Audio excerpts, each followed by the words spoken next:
Hello and welcome to the Lebanese Politics Podcast. My name is Benjamin Red. I'm joined as always by Nizar Hassan. Hi Nizar, how's it going? I'm good, how are you? I am doing well. We are recording a little bit later than usual. We're recording on Sunday morning, so we're right on that cutting edge, right? This is going to be, we're going to get this out to you tonight, Sunday night, Monday morning. So in this podcast, what we want to do is go through a bit of what happened last week. There was a lot of things that happened. Merkel visited, lots of other things.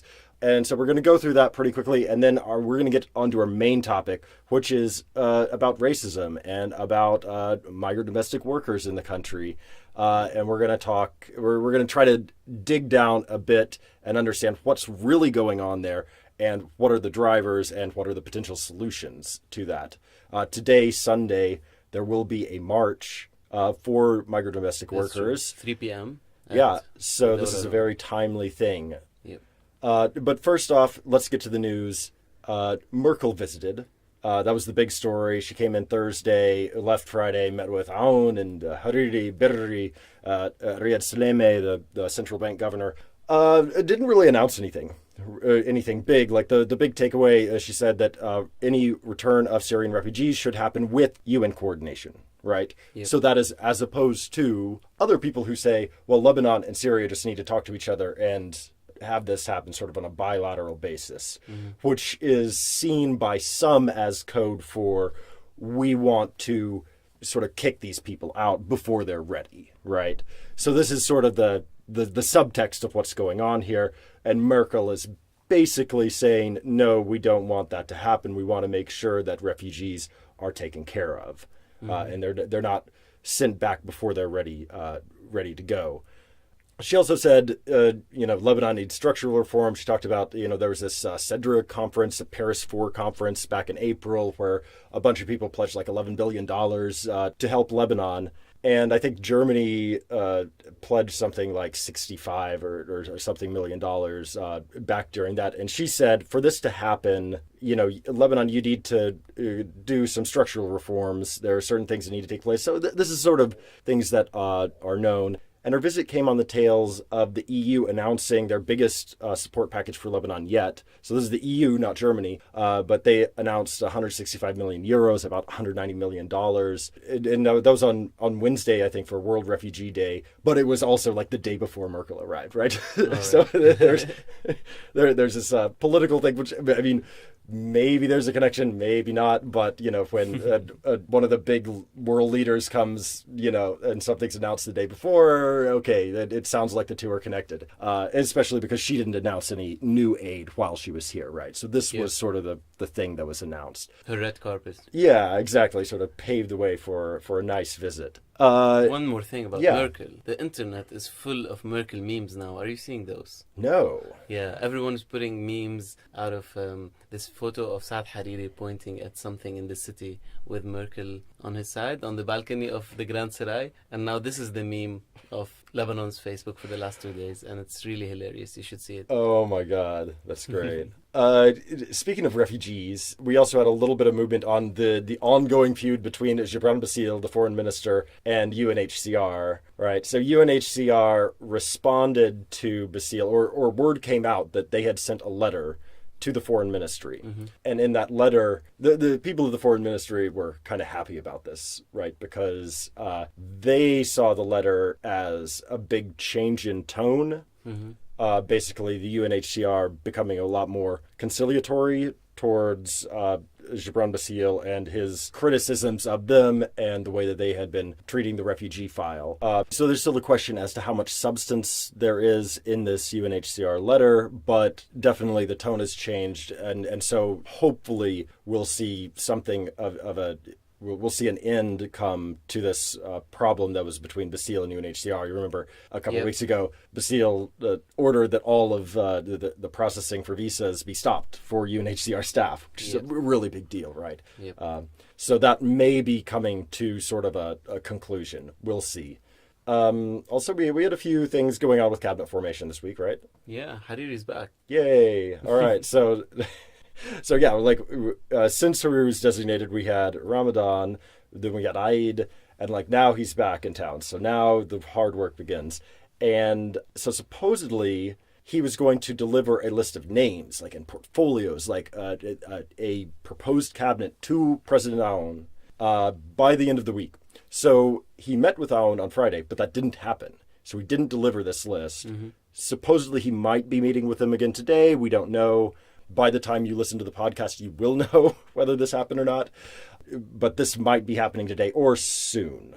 Also, it seems as though the PSP, the Progressive Socialist Party of Walid Jumblat, and the Free Patriotic Movement, Gibran Bassil, they sort of toned down their rhetoric. It was sort of at a point where there was a concern that it might sort of boil over, and that's been tamped down for now. Yeah, it was really escalated though. Yeah, but without any sort of real resolution of the underlying issue, which is Jumblat wants 3 seats in cabinet, and the FPM wants one of those Druze seats for Talal Arslan, their ally, and Walid Jumblat's historical enemy. Also, we had an issue with Iranian visas at the airport, right?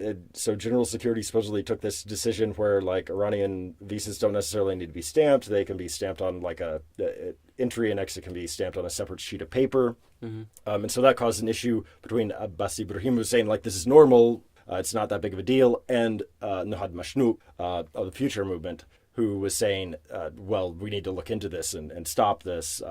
But it's sort of weird because it emerged later in the week, and this hasn't been verified, but it emerged later in the week that apparently this policy also applied to some Gulf nationals. So, or similar policy did. I don't really understand the whole problem here. I guess the best explanation is that supposedly some Iranians who had a stamp in their passport from Beirut were having a harder time gaining entry or doing something in the West. That's what I've heard as well. Right, which seems kind of weird, right? But I guess maybe an Iranian who flies directly between, I don't know, Paris and Tehran is less suspicious than an Iranian who, like, goes to Beirut as well. But I don't know, it seems kind of weak. Like, there's something that I'm missing. Probably linked to Hezbollah, but I'm not sure either, to be honest. Yeah. Anyway, we'll see what goes on with that this coming week. Also, a security plan for Baalbek and Hermel in the Bekaa Valley. It's imminent. It should be starting any time now. They've had huge security issues over the past few weeks. A lot of it's like violence between rival clans or violence within sometimes inside the same family. But there have been just a string of incidents of, like, shootings and things going on, and a lot of people from there are basically calling for the state, like, you need to come in, you need to do something. In fact, Nabi Berri even came out and said the army needs to go in, reestablish security there. So we are expecting that to happen anytime. Even last week, we saw the army had started to set up mobile checkpoints. And so we're expecting something a lot larger to happen this week. We also had Samir Jaja went to court. So there's this, like, long running feud over the control of LBCI, the Lebanese Broadcasting Company or Corporation, right? And so basically this all goes, like, way back to, like, 1992, supposedly, when it became clear that Jaja was about to, like, be indicted and go to prison and all of this stuff, right? And so what they did, the Lebanese forces, his political movement and military, came out of a military, right? They had all these assets like LBC, and so they put them in certain people's names or whatever. And what happened was Pierre Daher sort of, like, bought LBC. He created LBCI, and they bought LBC to sort of, like, change the ownership, right? Yeah.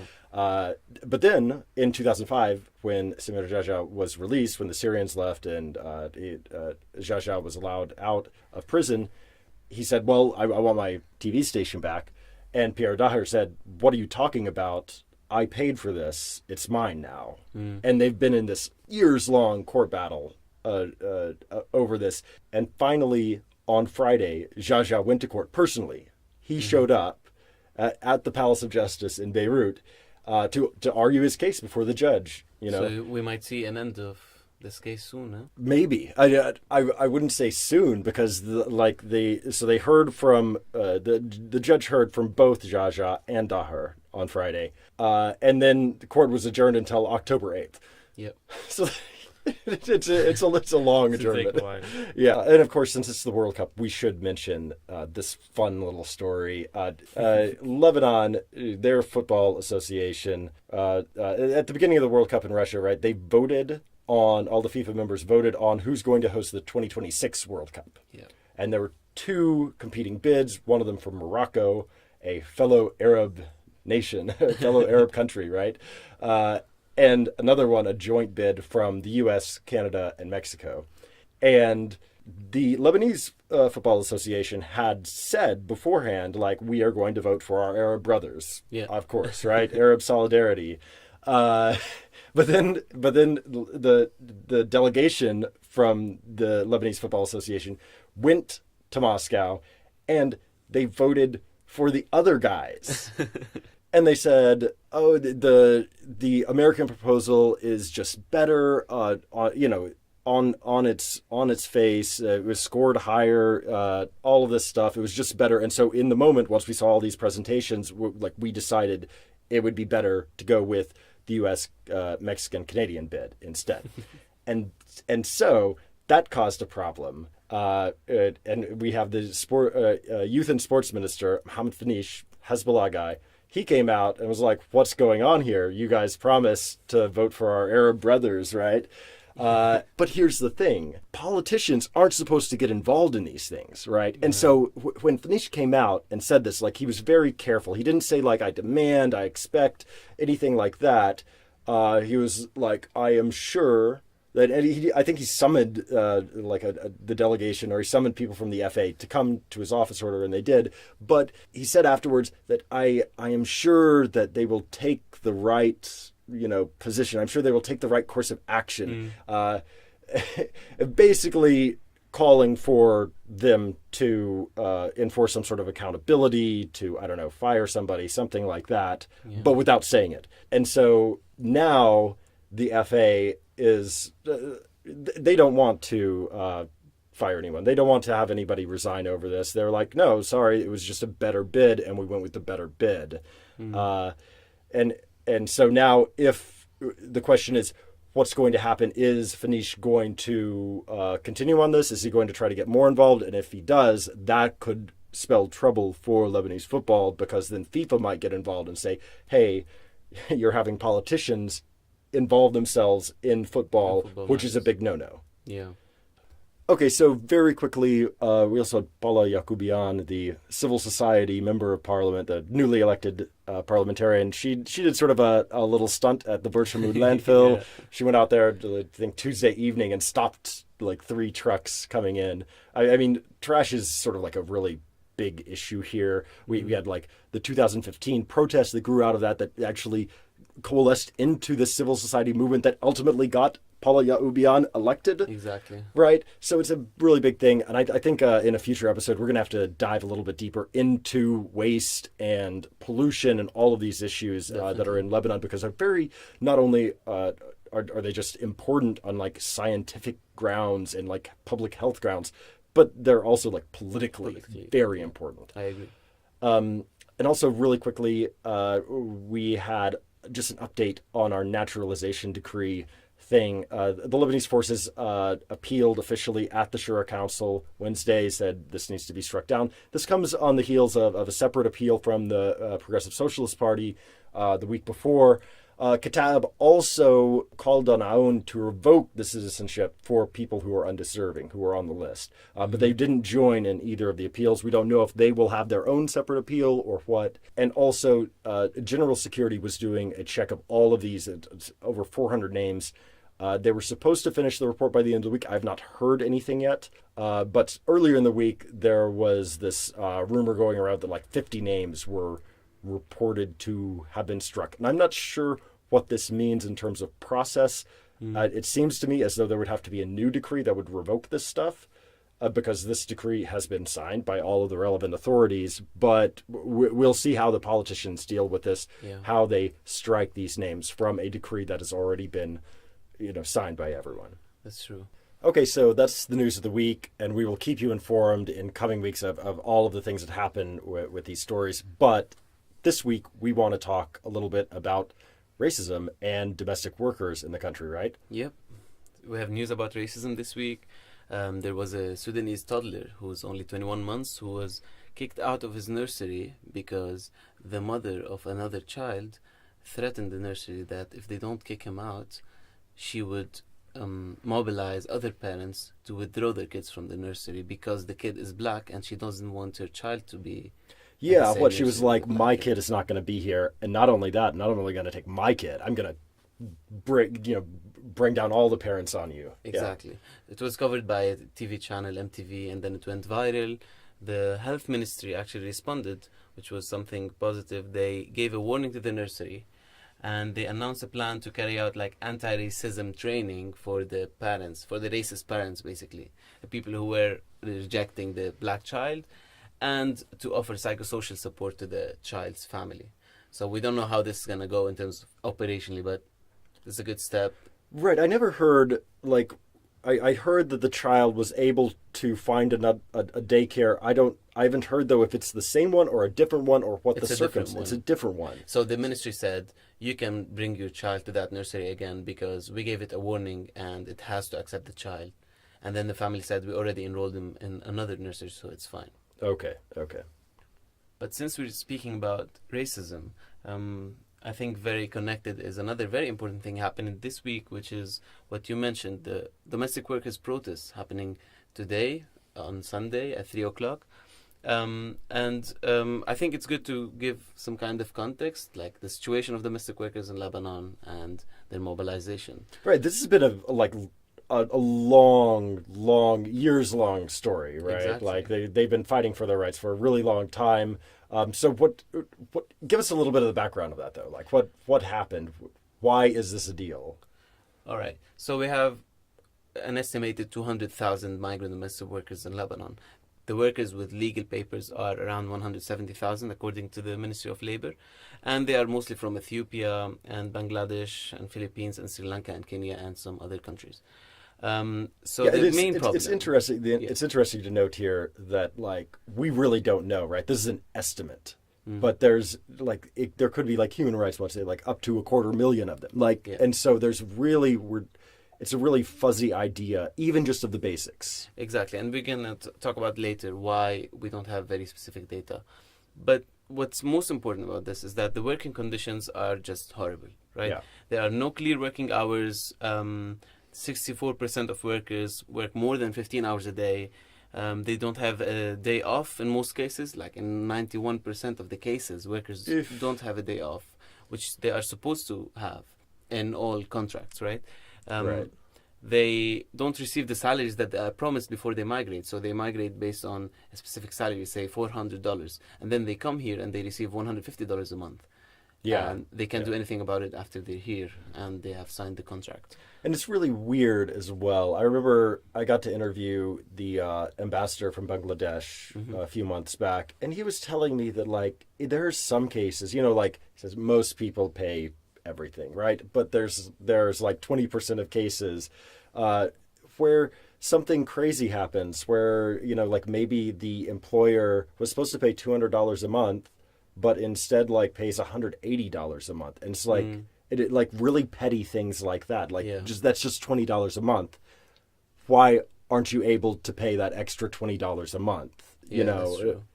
But there's also another layer, which is what they have been promised by the recruitment agency at home. Because how this system works is that workers are recruited at their home country by a recruitment office, and then their information is sent to a recruitment office in Lebanon. And then when an employer in Lebanon agrees to hire the worker, they would travel to Lebanon. So they are promised something there, and then they are getting something else here. Right. So when they're in Nepal or Sri Lanka or wherever, Ethiopia, they are told like, oh, you're going to get $500 a month or something like that, and then they come and like, oh, here's your contract. It's for $200 a month or something like that. And not only that, in most cases, or in a lot of cases, they also have their salaries withheld for a few months. So, for example, I know a lot of people who don't pay the domestic workers regularly and instead pay them every 3 or 4 months to make sure that they don't escape. Yeah. This is one of the also the very indicative dynamics that exist between employers and migrant domestic workers. And apart from that, you have all the major issues of exploitation and abuse, verbal, psychological, sexual. And this has led to such a catastrophic situation whereby, according to IRIN, the Humanitarian News Network, 2 domestic workers die every week in Lebanon. And when we say domestic workers dying every week, a lot of them are dying of unnatural causes. Like Human Rights Watch in 2008 said, 1 domestic worker dies every week of unnatural causes. And most of these causes are either workers committing suicide or workers trying to escape through the balcony or through windows and then falling and dying. So in both cases, it clearly manifests the amount of pressure and exploitation that exists that forces the worker to escape in this way or commit suicide. Can I just make one tiny point here? Sure. So right now we are recording in a very small room, the smallest room in my house. We're a very makeshift operation here. So we found that the acoustics work best in the smallest room in my house, which is referred to as the maid's quarters. It is a tiny, tiny room. It's a pantry, basically. It is off of our kitchen. Like my bed would not fit in this room. Yeah. It's tiny. It's big enough for like a tiny single bed and maybe like a dresser or something like that, and that's it. Yeah. And this is what a lot of houses are built this way. So the maid, if they do get a room, sometimes they don't. Sometimes they just have to sleep like in the kitchen. But if they do get a room, it's the tiniest room in the house. Yeah, it's like a scandalous phenomenon in Lebanese architecture. Like all new buildings have this room, and it's the law is allowing it, and the union cannot, the order of engineers cannot take action against it. So it's a very strange. And it just says something like when you're talking about like maids trying to escape or committing suicide, that sort of a thing. Well, just to give you an idea, this is sort of like the standard of how they're treated. Even like if they're treated well, this is the standard. Exactly. And to give context, like legal context, migrant domestic workers in Lebanon are excluded from the Lebanese labor law. So if you go to the Lebanese labor law, Article 7 says maids at households, at individuals' houses, are excluded from this law. So nothing in the labor law applies to them. So they don't get the basic protections that everybody else gets. No. Okay. Instead, we have a system called kafala, which is Arabic for sponsorship, where basically the migrant workers' legal status is tied to their employer or sponsors, to their Lebanese employer. So this makes them hugely dependent on this employer for the status and their papers and everything. And also it gives the employer a huge margin of freedom to exploit the worker, because it's almost a private matter now. They control their legal situation. So the relationship is between the worker and the employer rather than the worker and the state. Right. And how it happens is how we explained. So Lebanese employers, they go to a recruitment office, and I know this sounds outrageous, but there is often like a menu of workers where basically they have the picture of every worker and the basic information about them, and they choose according to this very basic information, basically according to looks, which worker they want, and according to age as well, because it matters for a lot of people. But this is how this system works. So abolishing this system, abolishing the kafala system, has been a demand for a long time. And the march today at 3 o'clock in Dawra is one of the events that are held to push this demand forward. Who's organizing this? So we have a lot of organizers this time, because it's the International Domestic Workers Day. It was actually on 16th of June. But the demonstration is held today, and it's organized by the anti-racism movement, Amnesty International, CAFA, Hassan, and a lot of local organizations and international organizations in Lebanon. But very briefly, the demands of this demonstration are to abolish the kafala system and replace it with a fairer system that allows the worker to seek alternative employment in case of exploitation, or just because they want alternative employment, which is a normal right for any worker in the market, in labor market. Right, and if you want like a real labor market, it would make sense to make that reform, right? So that puts the employers in a position of competing with each other. We're like, oh, well, I really like this maid, so I'll pay you $50 more per month if you come to work for me. Like right now, that can't really happen, or not formally, right? Not formally, exactly. Yeah. And the other demand is to stop the administrative detention of domestic workers who are victims of violence and exploitation, because a lot of workers, when they escape the household due to exploitation, they are arrested by the official authorities, and they are detained, not arrested is the right word, and they are put in a detention center that I will talk about later. But this is how they are treated, although they are victims of abuse and exploitation. And then also to stop detaining domestic workers who have children or start families, which is also a Lebanese policy. Third demand is to monitor the practices of recruitment agencies that we talked about, and to tighten the violations that they might be guilty of against the workers. And fourth is to ratify the ILO, International Labour Organization Convention 189, which is the Domestic Workers Convention. It was signed in 2011 to improve the working conditions of domestic workers, and it requires governments to provide domestic workers with labor protections that are equivalent to other workers, so they won't be exceptions anymore in the labor law like they are today. So to give them working hours, minimum wage, overtime compensation, daily and weekly rest periods, social security, maternity leaves, etc. I mean, aren't a lot of these things, though, already present in the contracts that are signed? Like, legally, if I have a maid, then I am required to, limit her working hours to like 8 hours a day already. So what would this do? So this means that the state is responsible of enforcing these contracts very proactively, and not leave it up to like the employer and the worker to figure out the contract. So like the state would have to take a more active role. And also to provide additional benefits like maternity leave, maternity protection. Right. Doesn't exist because they are deported if they are pregnant. Social security, obviously. Minimum wage. The minimum wage in Lebanon is already too low. It's $475, I think. And this minimum wage is double the wage of average domestic worker. Right. So this is really far from what we have. The situation is really horrible that such a normal convention on workers' rights seems like a dream. Wait, so if they've been fighting for all this stuff, for so long, like why hasn't anything changed yet? I don't understand. I think there are many perspectives on this, and the workers themselves who have been organizing can have better insights. But I think one of the major issues is that workers are structurally fragmented, right? Each worker is working in an individual household, so they are not in contact with other workers like you would have normally in any workplace. So this makes organization among workers much more difficult. And they're not even in contact in a lot of cases with their embassies, right? Exactly. So they can't even, the embassy is often unaware that somebody is a domestic worker, that they're even here, right? Embassies don't have visibility on this stuff. If something bad happens to one of them, if one of them dies, for instance, then the embassy isn't going to be told probably until days later.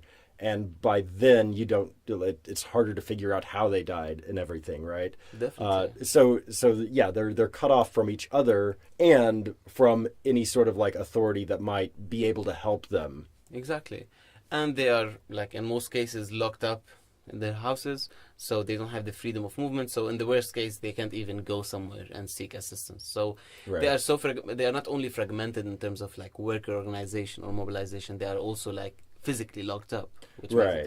And they don't have cell phones a lot of times as well, right? I mean, a lot of them do, but I'm sure that a huge portion of domestic workers don't have, or maybe they have with very restrictions on very strict restrictions on using them. Yeah, a Lebanese acquaintance of mine once sort of bragged that she was so good to her maid, and she was like, yeah, we bought her a cell phone, and she pulled it out of her purse though, and was when God. I go home, I'll give it to her for a couple of hours to let her use her cell phone. Oh my God. And she thought that this was I'm such a good person by allowing her to have this cell phone but and this use shows it. how workers are not treated as workers at all. They are treated either as children, someone that you give the cell phone to for a couple of hours is usually your child, or as literally commodities when you go to a recruitment office and you're I want this worker, and then it's kind of your property and you control their freedom of movement. And I think it's important to talk about why that happens though, right? So people who have made, a lot of them are afraid of letting them have like communication, like unrestricted communication with others, right? Probably in part because, well, if all of the maids start talking to each other, then that could cause massive problems for the employers, Definitely. we'll say. Like the main means of communication that we have today is either WhatsApp, if the workers have WhatsApp and they have each other's numbers, or through balconies. I'm sure you have noticed it, right? Yeah. Workers communicate through balconies and they share stories and they talk about everything over like maybe 1 hour or two. And you would be maybe wondering why in this very uncomfortable situation of like putting your body out of the window to be able to talk to another person. But well, if you're locked up, there's... Yeah, it's very like almost Handmaid's Tale-esque. Yeah. And to give like more context on what the workers have been doing and how the state has been treating them, we have to mention that the workers did try to organize in a union in 2015.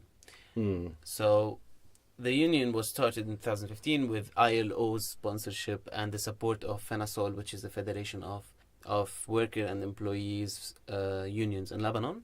But then Labor Minister Sajjan Azzi, who was Kataib's vice president, right? He said he refused, obviously, to give the unions a license. In Lebanon, the Ministry of Labor gives licenses to unions, so you don't have the freedom of creating a union and just becoming a union automatically. You need the recognition of the Ministry of Labor. So he rejected, and he said, well, if we give them the right to unionize, imagine now all of these other foreign workers asking for the right to unionize. And he's like, maybe we'll have a union for Filipino workers and a union for Ethiopian workers. And he was talking about it like as a dystopian thing to happen, not as a... Right, we can't allow this to happen. Clearly, that would be a disaster. So it was a bit embarrassing, very embarrassing. But like a lot of organizations stood up, but they couldn't do anything. They signed a petition. They couldn't do anything because in Lebanese labor law, Article 92, it says that foreigners can join a union but cannot create their own and cannot vote in a union and cannot get elected in a union position. So they're basically passive members. So basically they cannot unionize. Yeah. Also, Lebanese state employees cannot unionize, by the way. The other thing is that Lebanon has not ratified the other ILO convention that gives the right to all workers to form these unions, right? Because of these exceptions with foreign workers and with state employees. So this has been like the main obstacle against unionization, which is the main way in which any group of workers in the world fight for their rights. Right? Yeah. And other than that, because of this like humanitarian situation, embassies have tried to intervene by blocking, or like countries have tried to intervene by blocking the migration of their workers to Lebanon. Like many countries. The Philippines did this. True, and the Ethiopians as well. Right? Okay. And the Ethiopians are the largest migrant domestic worker community in Lebanon. Ethiopia banned their workers from coming here, but it didn't stop them because they come through illegal trafficking networks. And this is worse because then you won't have any data about them, you won't have any control over the contracts, nothing. So this is like the worst situation. And the number of migrant workers arriving has not decreased at all. It has increased. So it's an indication that it's not working. This policy is not working at all. The policy of blocking workers from coming. And I think the third important thing to discuss here is the way that the Lebanese state punishes the workers for being active for their rights.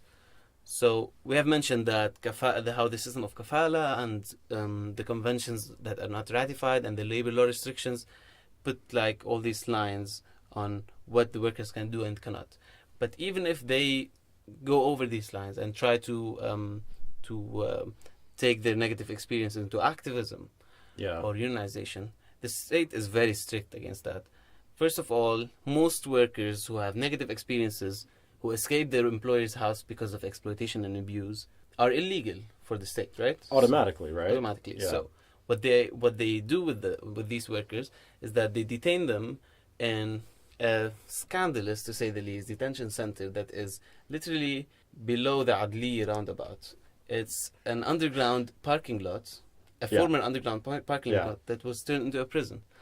So I've been there actually. you've been into it. Yeah. Yeah?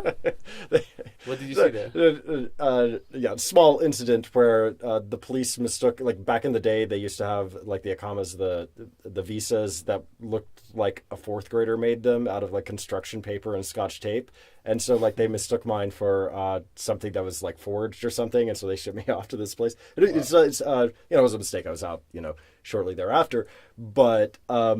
Yeah, it's so weird. It's underground, right? As you say, it's a former parking lot. So, like, the lines, like the parking lines are still painted, on the ground, Wow. on the floor. But now there's just, like, bars and stuff and cells and everything. And, like, I couldn't really see what was going on, right? They just, like, took me to, like, the initial holding place. But, like, I could hear, like, women singing, like hymns and stuff. And so there were definitely, like, a lot of people down there. Basically everyone that you see, because it's generally it's a foreigner, right? That's where they bring foreigners to, if they think that they've run afoul of the system or whatever. And yeah, there were just like weird stories. Like I met one guy there who I forget, I want to say he was from Seychelles or something like that. And he was just like, yeah, I've been here for, I think he was there for over a year or something. And like, he didn't have documentation to like show things. And that like there was just no hope in sight for him getting out of there. And this place is, as you say, it's underground, So which means there's no light. no light and no fresh air, right? Exactly. So if you're there, I mean, imagine not seeing sunlight for over a year. That's the situation of a lot of Crazy. these people there. It's horrible. And I've read that they also don't have proper beds, so they have these very bad mattresses. There's like a mattress on the floor, yeah. And the prison has, or the detention center has 3 times its capacity.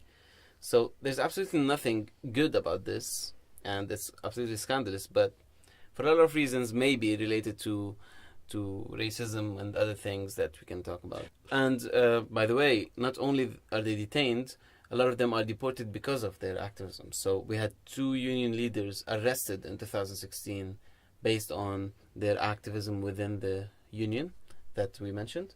And one of them, the main figure, Sujana Rana, was deported because of her activism, and her colleague, Roja Limbu, was arrested. So this is the other method of punishment that the state is using. And I think the final component that I would think of for why workers, or why this movement has not been very successful, is that because of all these restrictions we're talking about, because of this situation, workers do not have the real agency in what's happening. So it's always other organizations, and international or local, that have to be like doing the public and legal processes, right? Because the workers themselves have so many restrictions. So this means that the people leading the formal form of the struggle are not exactly the people who are victims of the struggle. Right. They are the workers. And also on the other side of things, you've got the people who can make the situation better. They really don't necessarily have an interest to. Like, you're talking about the entire Lebanese political class, like anybody who is like middle class or above has a maid here. And so they're benefiting basically from this power imbalance. They have this power. If they get a good, quote unquote, good maid, who doesn't like rock the boat, then like they're set, right? Yeah, and if I can add one dimension to that, would be that this commodification of workers, right? The ability to employ a worker for $100 or $200 per month is a good alternative for this political class than providing actual welfare services that these workers are doing, right? Yeah. So instead of actually providing healthcare and childcare, you can hire a worker for a very low salary and have this total freedom to exploit this worker, which basically means that most families have an alternative to this welfare state that is closer to modern slavery than anything, but it's working for these families and it's working for the state. So there's no real interest on any side to break it except the workers' side. Wait, so that sounds pretty bleak, though. So basically, there's this protest going on today, and from what you've just said, it sounds to me like nothing's going to change. No, I think I cannot say that. I'm saying that the only thing that can make this happen, in my opinion, is that there's a lot of solidarity among obviously activist groups, Lebanese activist groups, foreign workers and Lebanese workers. But the most important part is that we need to find ways in which these workers would have more agency in their own struggle, because they are the only ones who are carrying it forward. Everyone else has the guilty of privilege of being the ones employing these workers, including activists and their families, let's be honest. Right. There are so many, supposedly liberal people here who still they take advantage of the system just like anybody else. Definitely. Yeah. Well, we'll see what happens today at the demonstration. Hopefully, this will get some traction. Although I don't know, given that rundown that you just gave me, I'm more pessimistic, I think, than I was. That's not what I meant to do. I am more pessimistic than I was half an hour ago, but I understand this subject a lot better. So we're going to follow up on this, of course. This is like one of those big issues that just continues to burn like year in and year out. But yeah, that's all we have time for today. And of course, we'll be back next week with another episode. Until then, I'm Benjamin Red. I'm Nizar Hassan. And this has been the Lebanese Politics Podcast.